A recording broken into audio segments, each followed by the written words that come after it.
Jeremy Hunt and Rishi Sunak have signed off on the cancellation of the Manchester leg of HS2. Welcome to WatchMojo UK, and today we're looking at the biggest wastes of money the British government has committed itself to in the last few years. But it really hit Downing Street like a tsunami, did that story.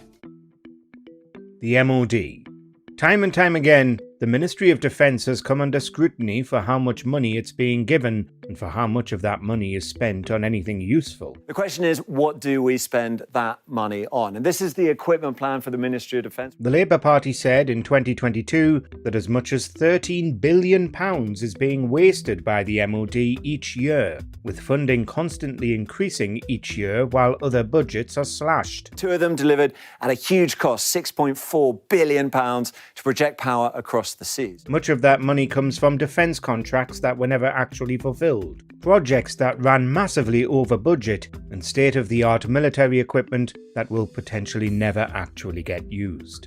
They've even spent £1 billion on manufacturing new nuclear warheads. Nuclear deterrent is the biggest one. Then you've got the Royal Air Force. The Army is getting less of that money. Though, some argue the MOD's budget should be increased. The wrong PPE. £8.7 billion lost in total on £12.1 billion of PPE purchased in a single year. Britain made a lot of mistakes during the COVID-19 pandemic, and among them was this debacle over not being able to order enough of the correct PPE.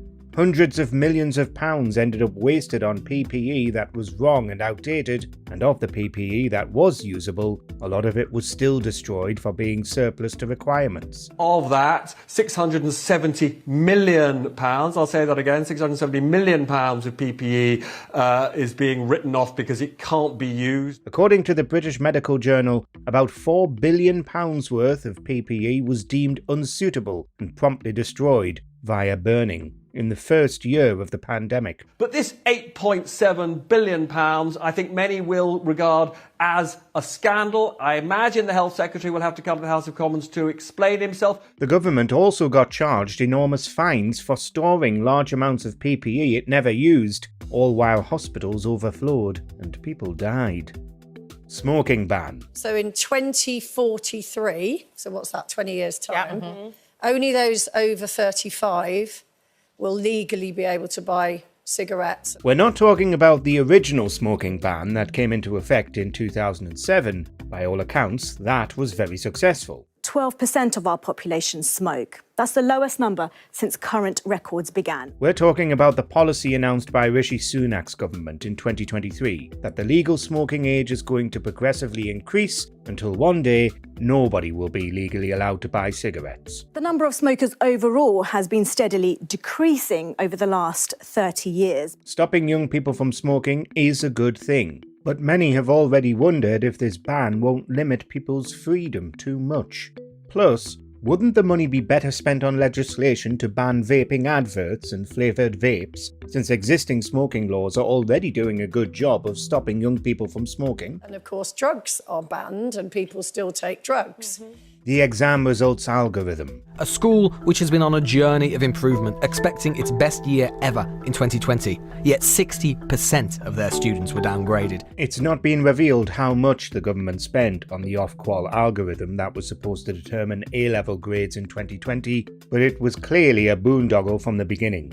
The algorithm used information from pupils' predicted grades to generate new grades for them, as they couldn't sit exams during COVID. Williamson himself claimed today that he'd sought Ofqual assurances that there would be no severe inequality. But the algorithm ended up marking children from underprivileged areas lower than children from well-off areas, multiple grades below what they'd been predicted in some cases. There were multiple resignations, and in the end, teachers' predicted grades were prioritised over the rogue algorithm. So using the algorithm at all was a waste of time. But that is perhaps just as damning. For if he and other politicians had actually understood the algorithm that was to cause such uproar, they would have known that those inequalities were intrinsic to its work. Electronic tagging. That right there. We do ankle bracelet, 24 karat gold. Tags have caused numerous controversies in recent years. It came out in 2018 that a planned redesign of electronic tags for offenders, which began in 2011, had cost the public purse about £60 million more than planned. I'm newly released, so they keep an eye on you for about 6 months after you get released from prison, and then they class you as a dangerous person because of that. 4 years later, and it was reported that another £98 million had been spent on trying to expand the tagging system to just 10,000 more people. That's the equivalent of almost £10,000 being spent on each offender just to give them a tag. Jordan hasn't been able to find another place to live. And his tag will go off at 9 p.m. if he's not let back into his flat. More notable than all that wasted money for a tagging system that remains completely unfit for purpose, there's minimal evidence to support tagging in the first place as a way to prevent reoffending. Tax dodging. But actually, if they were honest with themselves, doesn't everybody want to try and avoid paying too much tax? How much money do we lose to successive governments refusing to crack down on tax evasion? Each year, it costs the country billions of pounds in estimated income, all of which could be used to fund vital public services like the NHS and help with the cost of living crisis. But who loses if Apple is just managing its tax affairs legally and with ruthless efficiency? Well, the health service lost. While some forms of tax avoidance are technically legal, there are other forms of fraud and evasion that absolutely aren't. The law is an ass. And moreover, it's a law drawn up specifically to benefit the richest and most powerful people. Scandals about tax dodging have even reached number 10, with the non-dom scandal surrounding Rishi Sunak's wife. Non-doms alone might be taking over £3 billion from the UK's budgets each year.